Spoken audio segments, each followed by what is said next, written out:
गुप्तचर ये शब्द अपने आप में रोमांच से भरा एक अद्भुत संसार आपके समक्ष खोल कर रख देता है। निसंदेह इस संसार का भाग होना सरल तो नहीं है, परंतु अगर आप इसका भाग बन जाएं तो यश भी आपका और दुर्गति भी आपकी।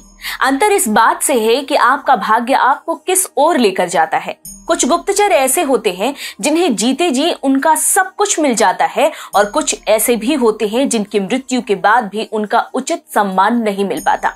नमस्कार, स्वागत है आपका TFI संस्कृति एवं इतिहास पर, जहां आपको मिलेगा भारत एवं संसार के इतिहास एवं संस्कृति की कथा एवं अंतर कथाओं का गहन विश्लेषण। और मैं पद्माश्री शुभम आपको अवगत कराऊंगी बहिर्जी नाइक के बारे में, जिन्होंने छत्रपति शिवाजी महाराज की ऐसी सहायता की और जिसके कारण आज मराठा समुदाय ही नहीं संपूर्ण भारत की भारतीयता विद्यमान है।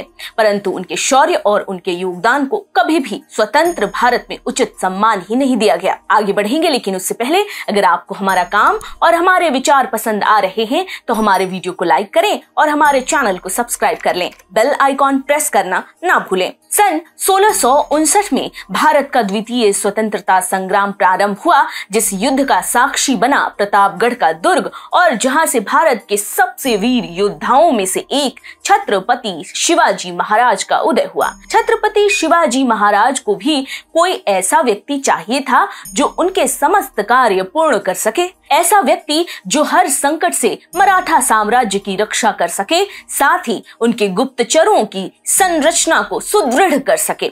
उन्हें बहिर्जी में वो व्यक्ति मिल गया। बहिर्जी के प्रारंभिक जीवन के बारे में बहुत कम जानकारी दी जाती है, परंतु जितने भी संकलित शास्त्र हैं उनके अनुसार उनका जन्म शिंगवे नाइक में हुआ था, जो वर्तमान महाराष्ट्र राज्य में स्थित है। वे जनजातीय थे और प्रारंभ में केवल खेती तक सीमित थे, परंतु वे छत्रपति शिवाजी महाराज से काफी प्रभावित थे और उनकी सेना में सम्मिलित होने को तैयार हो गए।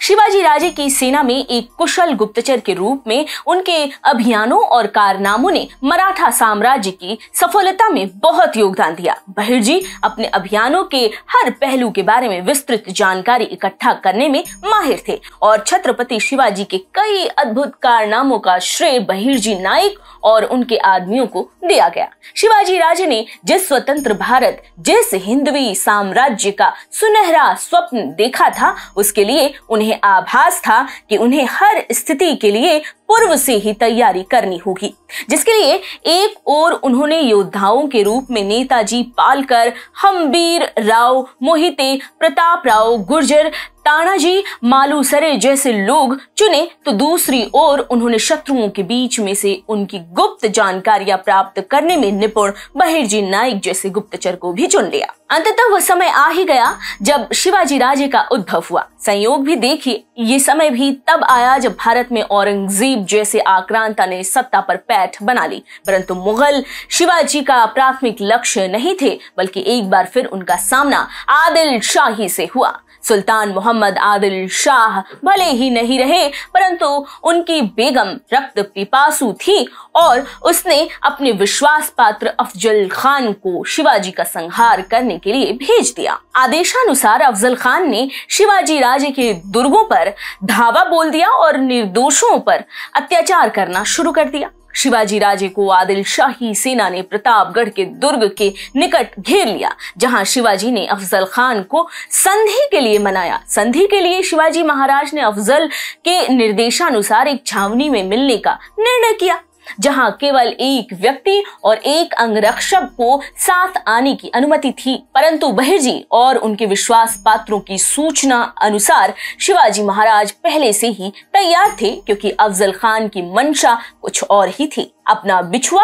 और बाघ नख अपने कवच के साथ धारण कर वो अफजल से मिलने प्रतापगढ़ दुर्ग के निकट शामियाने में पहुंच गए। अफजल ने शिवाजी को गले मिलने के लिए बुलाया, परंतु जैसे ही शिवाजी महाराज उसके निकट पहुंचे, अफजल ने उन्हें जकड़ लिया।